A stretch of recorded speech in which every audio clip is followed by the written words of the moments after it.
Bloomberg Audio Studios. Podcasts, radio, news.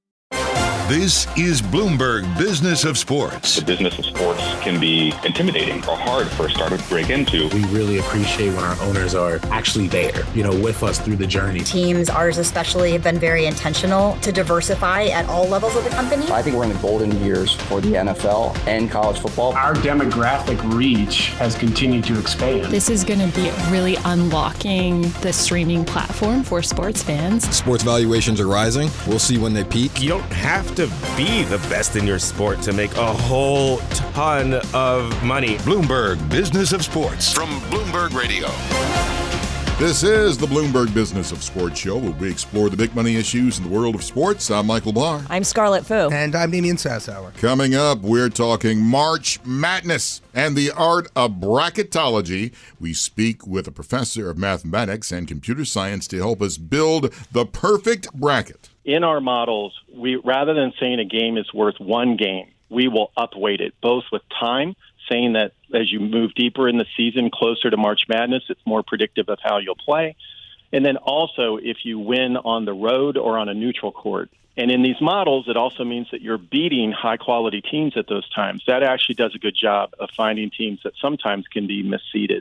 And a friend of the show is joining us, Bloomberg Originals chief correspondent Jason Kelly, stopping by to talk about the latest episode of The Deal. It's a new show from Bloomberg Originals. He hosts alongside one Alex Rodriguez. And this week's guest is none other than Derek Jeter. Ooh, all that and more is coming up. But first, the MLB kicked off this week in South Korea with arguably the sport's biggest star. That would be Shohei Ohtani. His Los Angeles Dodgers were in Seoul this week for a special 2-game series against the San Diego Padres.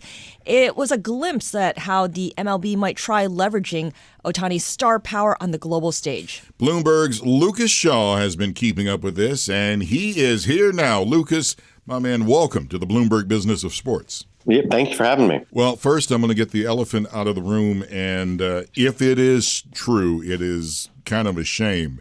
Shohei Ohtani's best friend and interpreter apparently now has been fired by the Dodgers because he is accused of stealing money from Shohei Ohtani, several $1 million because of gambling debts. Can you expand more on that? Yeah, look, I don't have a ton more to say than what has been publicly reported, other than this is just about the worst start to the season that you could imagine for the Dodgers, for Ohtani, for Major League Baseball.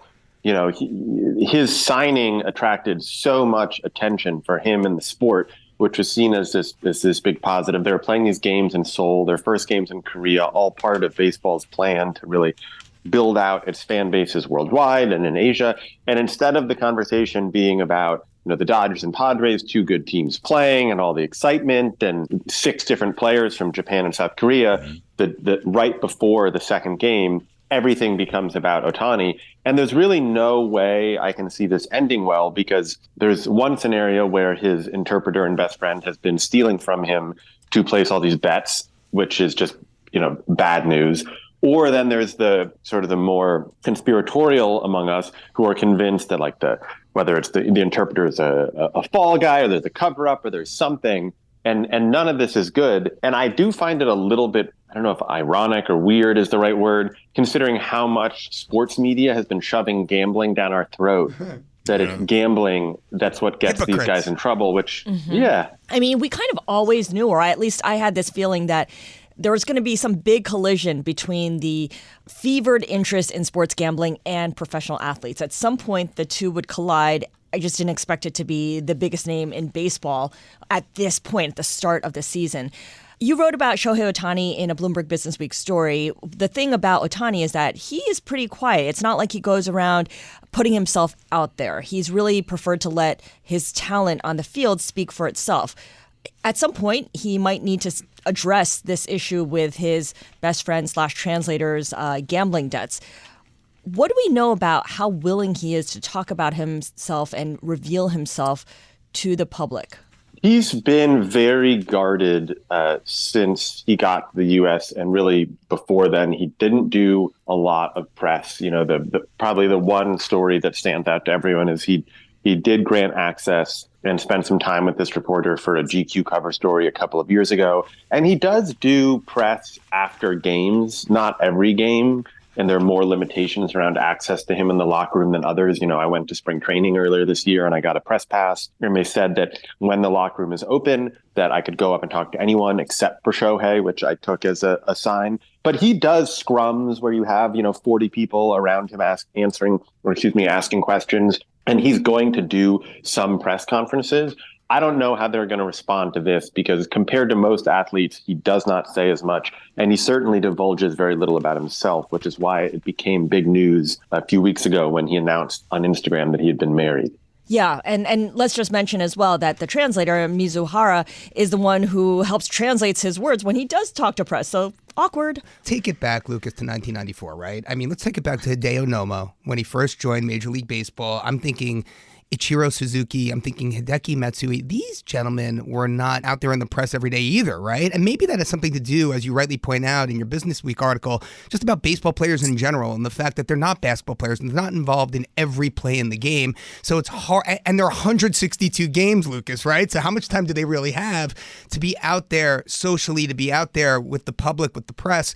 But my goodness, we don't want to be, making, comparisons to Pete Rose here. I mean, what is Shohei going to have to do to right the ship? I think there's a difference in how baseball players interact with the press in other sports. There's also a difference in how Japanese players interact with the press than American players, right? There's an expectation on the U.S. side that, you see at the end of a basketball game, like LeBron basically has to do press every single day, right? And so he just goes and he answers questions. And we also are just in a society where our biggest celebrities post a lot about themselves all over social media. Now, not everyone does, but it is sort of customary.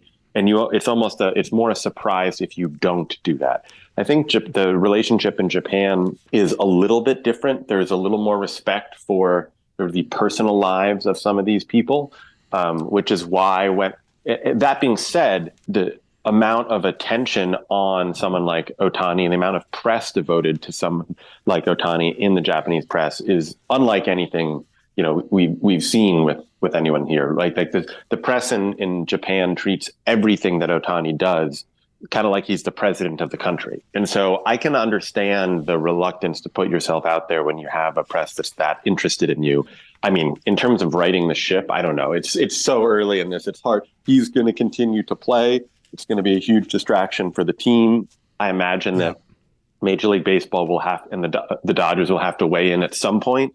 But I assume, at least in the short term, they're saying, we're going to let the legal proceedings and all this play out, and they'll just pray that they don't have to take action. Well, Michael Barr, let's put some numbers around this, yeah? I mean, Ohtani in December signed a 10-year, $700 million contract, most of it deferred, the largest contract by far in team sports. His jersey sold at double the pace of Leo Messi. Double the pace, just to give you a sense of what we're talking about. And more importantly, ticket prices for Dodgers games are up, 10, 15% on the year. So, I mean, the dollars speak to the fact that, there's no avoiding the press. I mean, Shohei Ohtani must confront the press here.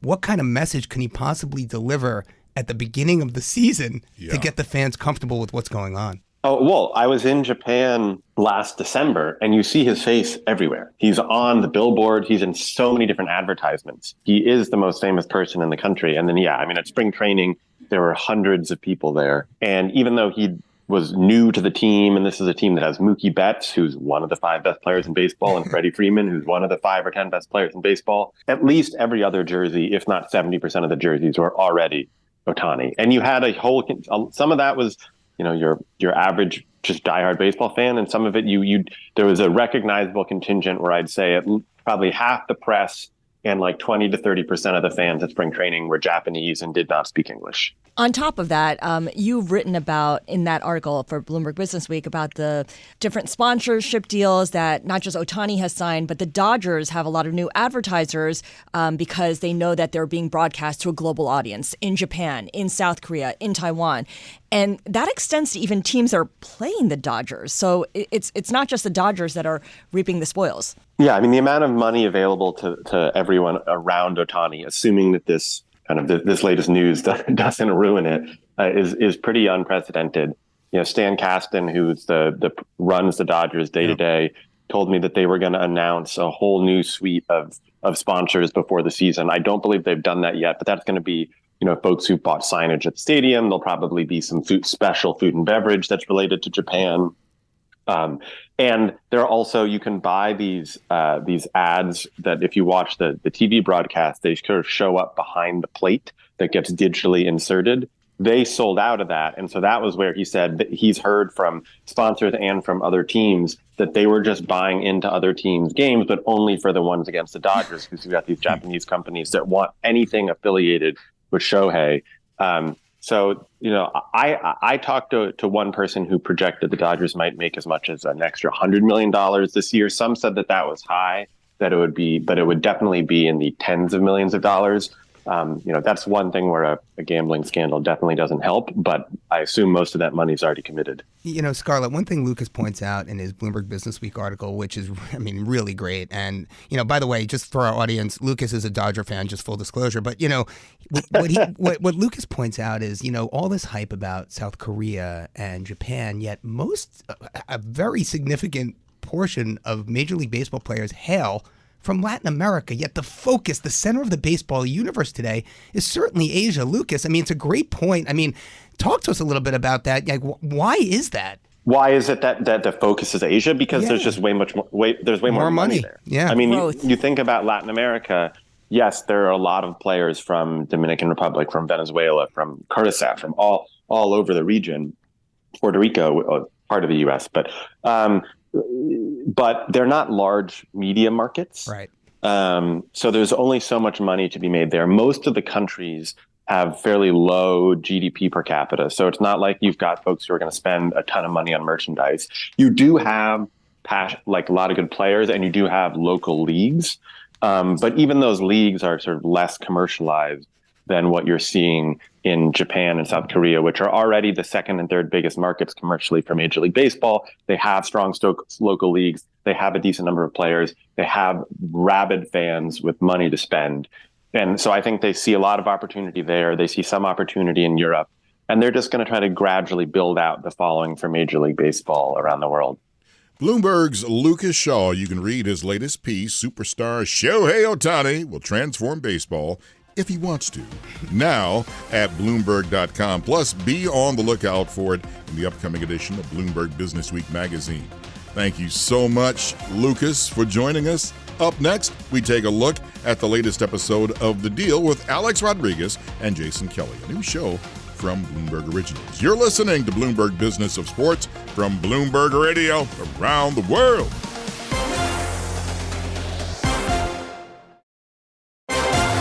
This is Bloomberg Business of Sports from Bloomberg Radio.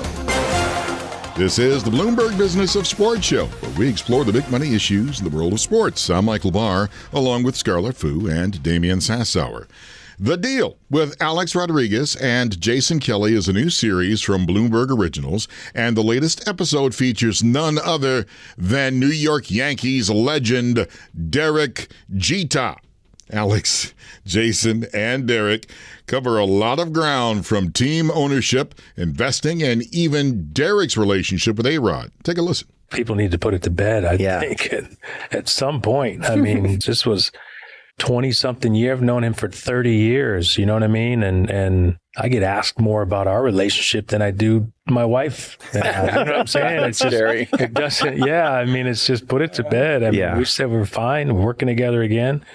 You can't change history. History happened, right? It's over and done with. You move on. What's funny, our partners, Hannah and Jack, I think they're happy that we're in this place. I've had so many New York Yankee fans come up and say, I'm so glad that you guys, I don't care if you're best friends, I'm just glad that you guys are working together. Yeah. And when they have their hero and someone that they admire together, that won together, I think it's warming to their heart to know that we are getting along. Yeah. That's my thought. Here to tell us more about the latest episode of The Deal featuring Derek Jeter, his co-host and old friend of the show, Bloomberg Originals chief correspondent, Jason Kelly. Hello, Jason. Welcome back. I just wander in every now and again. Jason, man, this show is just off like a rocket. Thank you so much. Yeah, we're having a lot of fun with it. Reception has been good so far, but especially excited about this week's edition. Yeah, because, now with the baseball season officially underway, because they played in South Korea, A-Rod's old teammate, number 2, Derek Jeter. The captain to you and me. The captain, yes. Number 2. And he laid down some knowledge, Jason, about what he thinks about when he goes through investing and his own personal thoughts. I invest in people. You run into people all the time that have great ideas. Everyone has a great idea. Everyone has a business, going to be a billion-dollar business. But you have to invest in people, and you have to get to know them, and you have to know if they're passionate about what they're doing. Some people have businesses where they're in it to make money. Look, we all want to make money. But if that's your number one priority, if you're not passionate about it, then I think that's a red flag. These guys, you talk about being smart with their money, Jason, they're out of the park. Forgive the pun.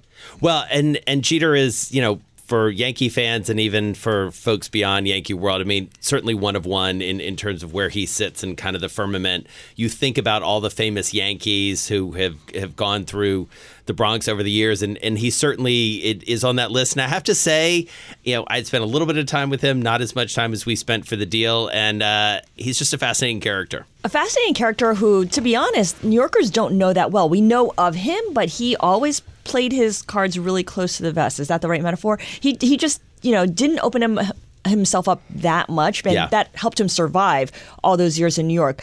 What did you notice about him? What did you observe about him? Well, it's interesting you say that, because we took that issue, sort of head on, because he did manage to be utterly drama-free for the most part. Well said. It's certainly drama of his own making.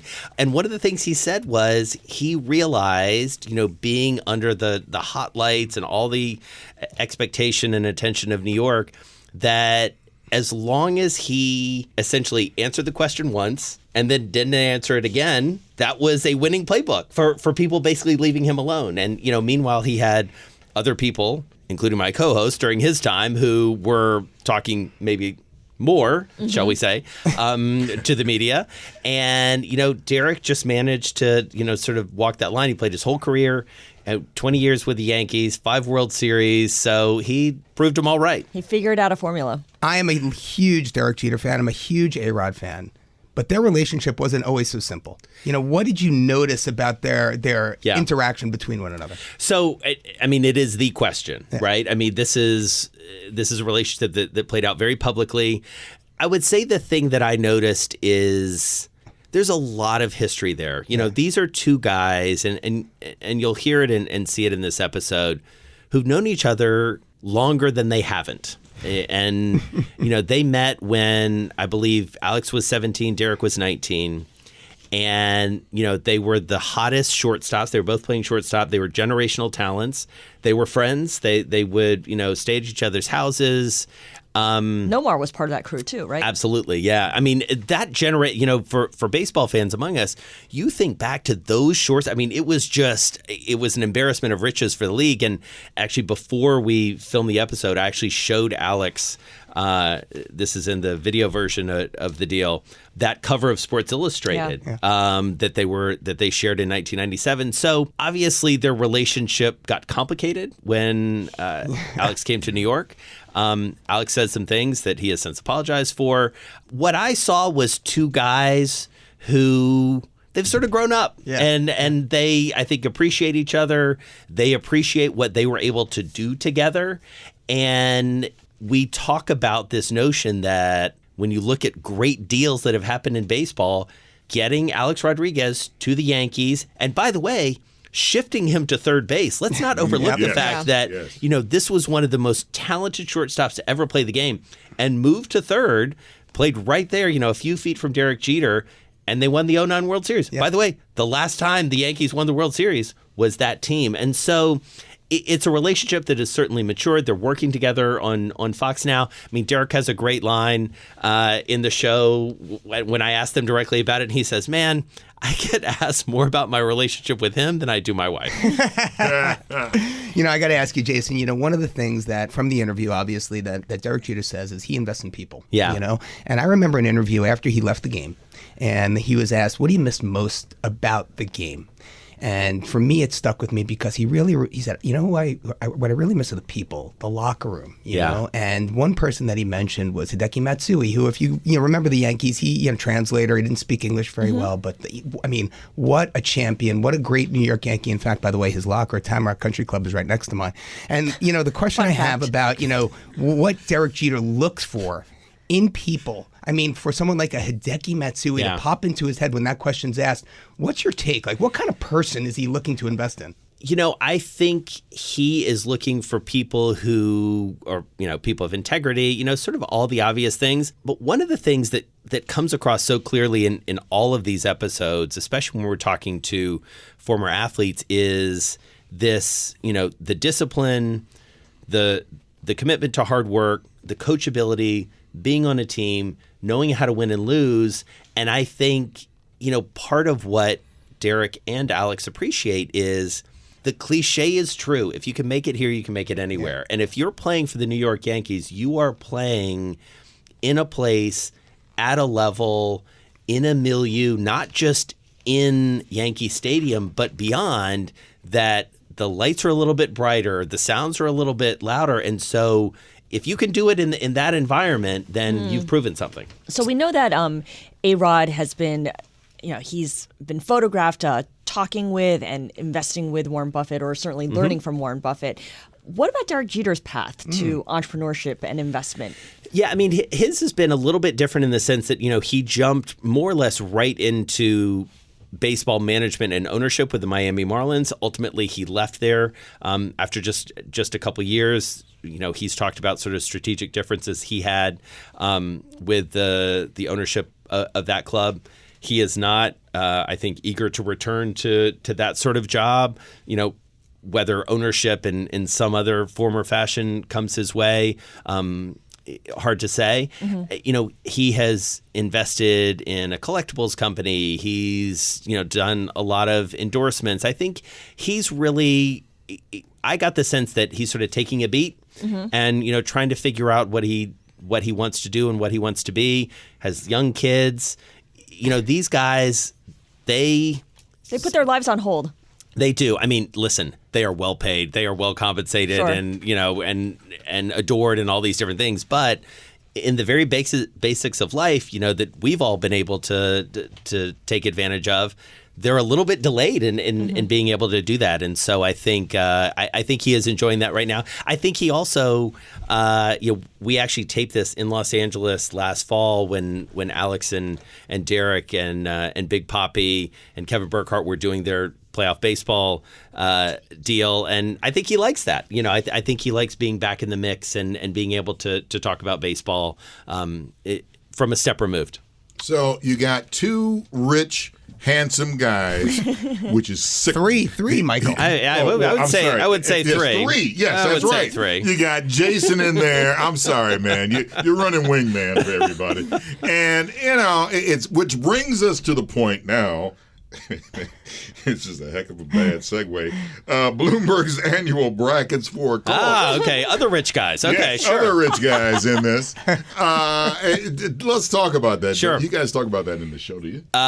We don't talk about it in the show, but but this is a project that I've been working on. This is the 8th year that I've been doing it here. 9 years total that we've been doing this here at Bloomberg. It's an annual tradition where we go to titans of Wall Street, corporate America, and the sports world. I think we're going to end up with close to 55 participants. They each pledge $20,000. They pick a charity and they fill out brackets for both the women's and the men's tournament. And the top three on each side get to split the money among their charities. So Steve Paliuka, actually owner of the Boston Celtics, is the defending champion on the men's side. So he's looking to repeat. And it's super, super fun. Peter Grauer, our chairman, is a huge devotee of this. He participates. He's a big UNC Tar Heel guy. He has not won. He placed one year. Okay. Mike Bloomberg plays. He has also never won. But it's a huge amount of fun, and it is a very fun time for me every year because I get to see these people that we all write about on a near daily basis talking a little trash. Yeah. They're spoiler alert, they're a little competitive with each other. So it's a lot of fun. And you get to see their brackets before you fill yours out. Yeah, exactly. That's true. So I got isn't that called insider trading? I don't know. I mean, you guys, I think, are going to talk to an expert about this. I mean, filling out brackets. Yeah. I mean, bracketology is a science. Or an art. Or maybe. An art. Or luck. I don't know. Or something. Our thanks to Bloomberg Originals chief correspondent Jason Kelly. Don't miss the latest episode of The Deal with Alex Rodriguez and Jason Kelly. Catch it on Fridays at 7 p.m. Eastern on Bloomberg Television. Stream it on Thursdays at 9 p.m. Eastern on Bloomberg Originals. And, of course, listen on demand anytime on your favorite podcast platform. Up next, we dive into bracketology with March Madness getting underway. You're listening to the Bloomberg Business of Sports from Bloomberg Radio around the world.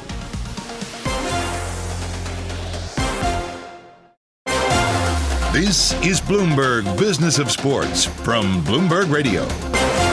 This is the Bloomberg Business of Sports show, where we explore the big money issues in the world of sports. I'm Michael Barr, along with Scarlet and Damian Sassower. Oh, man, if there was any part of this show, and we've got a lot of great parts of this show, that I have my pen and pencil and paper ready because I'm working on my brackets and crossing my fingers. Tim Chartier, he is the Joseph R. Morton Professor of Mathematics and Computer Science at Davidson College. And what's even more important is that my man is going to help me in bracketology. Tim, thank you, sir, for joining us on the Bloomberg Business of Sports. Oh, thank you, and thanks for bringing a pencil. Yeah. I'm going to be chewing it, man, through the whole tournament.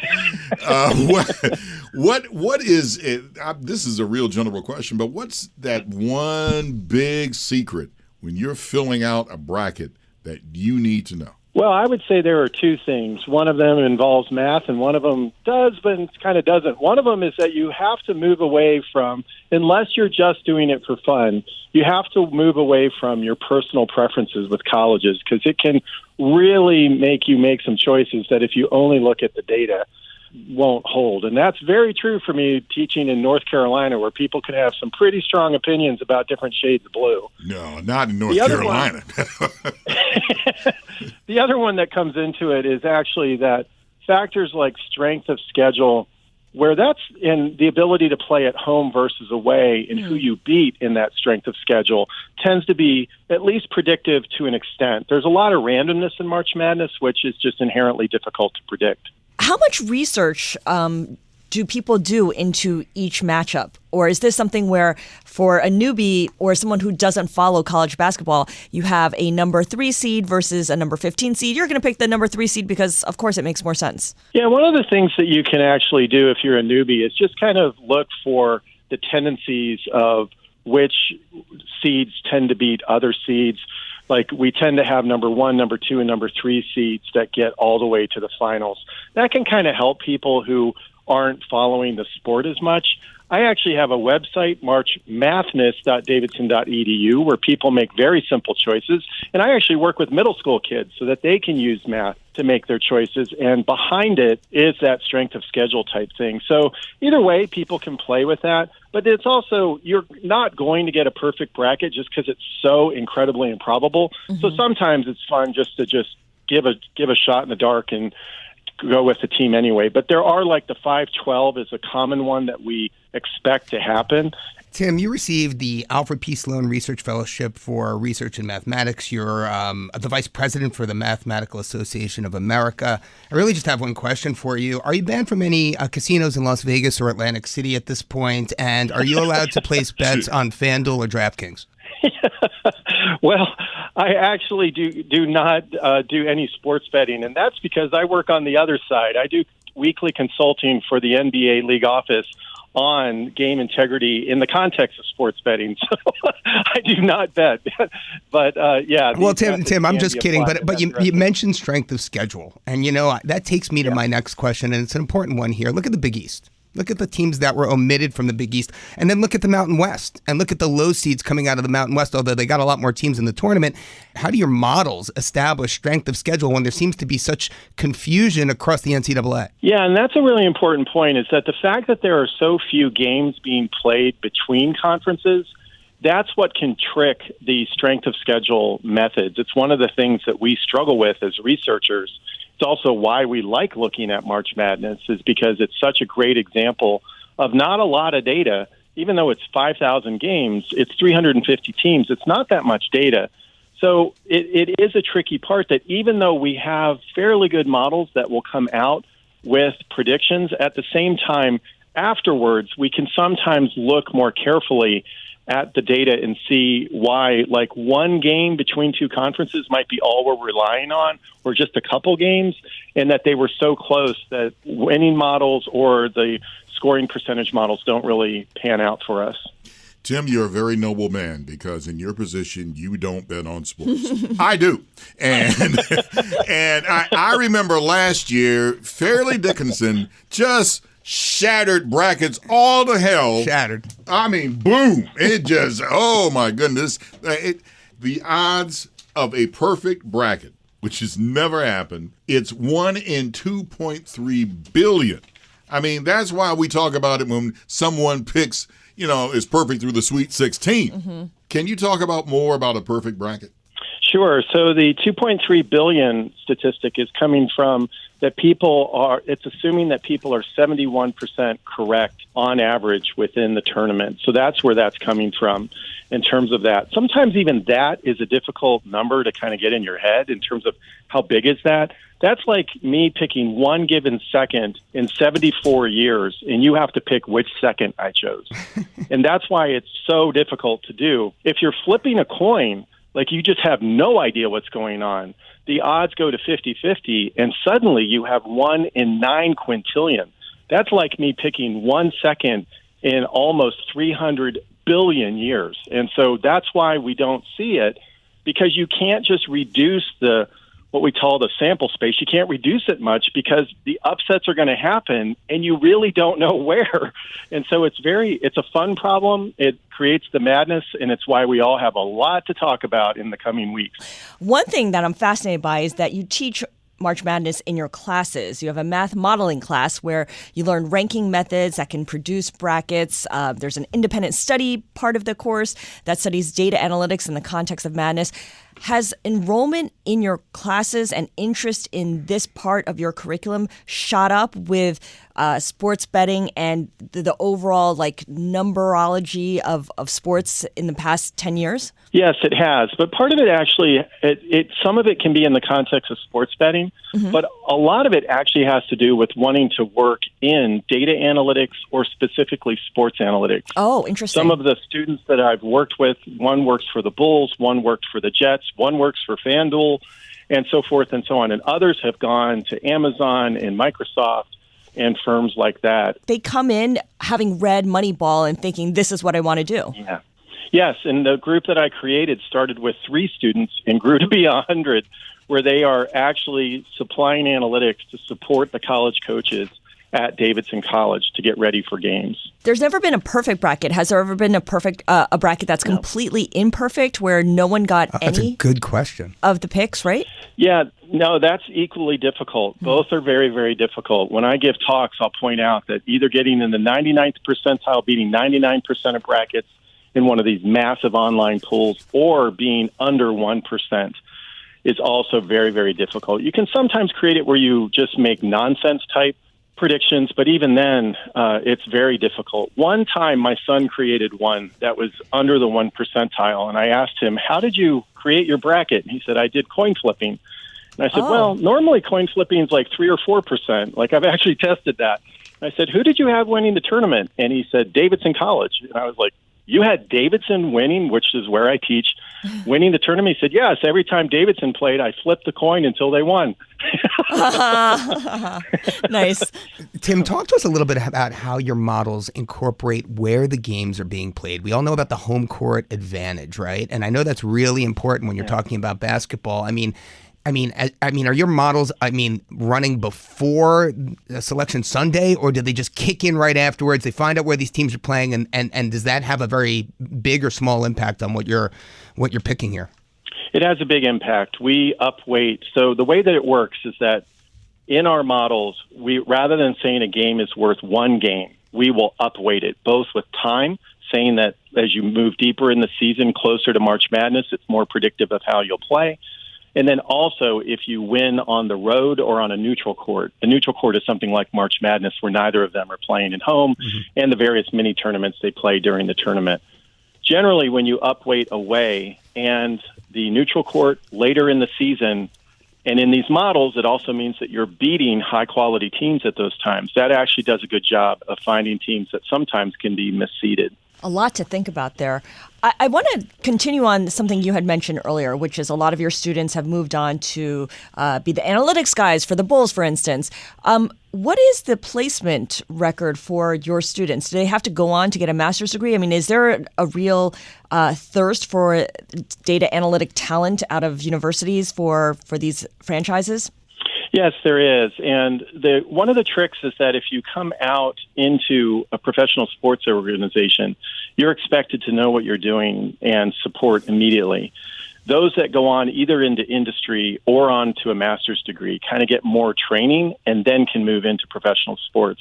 But all the ones that I mentioned went directly out of our program and in. And even this semester, we're working with a NASCAR team, we're working with a Major League Baseball team, and then this one group is helping me with March Madness. So they get a lot of hands-on experience at the college level, which helps them in the market. Tim, last question I have for you, and really is what's your vibe from these students that you're teaching here is, behavioral, good question. Talk to us about, like, they come in with their preconceived notions, the teams that they like, where they're from, the things that they look for, and then, they've got to throw it all out the door, right? And let the numbers speak for themselves. Talk to us a little bit about the focus that these students of yours have on the math and how can they break out of their behavioral biases, and do you see a lot of students having difficulty doing that? Yeah, and one of the reasons I do March Madness is precisely for that reason, is that students, even if they don't follow sports, not all the students in the class follow sports. Like mentioned earlier, maybe you have a friend that went to Colgate, and you have some other reason that you actually like a school. And so actually in the coming weeks, I will actually start class, but I will wait a little bit because the students have their brackets and they talk to each other about why things went wrong. I had the initial model and Duke was doing better than I wanted them to, so I changed my numbers and changed my model, and they begin to talk about the decisions that they made. So in a way, March Madness makes the point without me needing to make the point. And when I make the point in about a month, everyone has context to understand what I'm saying. You just let it be revealed. Yeah. Yes, exactly. Yeah. Our thanks to Tim Chartier, Davidson College professor of mathematics and computer science, for joining us to talk through the art of bracketology. Thanks for listening to the Bloomberg Business of Sports. We're here each and every week at the same time. For my colleagues Scarlet and Damian Sassower, I'm Michael Barr. Tune in again next week for the latest on the stories moving big old money in the world of sports. You're listening to the Bloomberg Business of Sports from Bloomberg Radio around the world.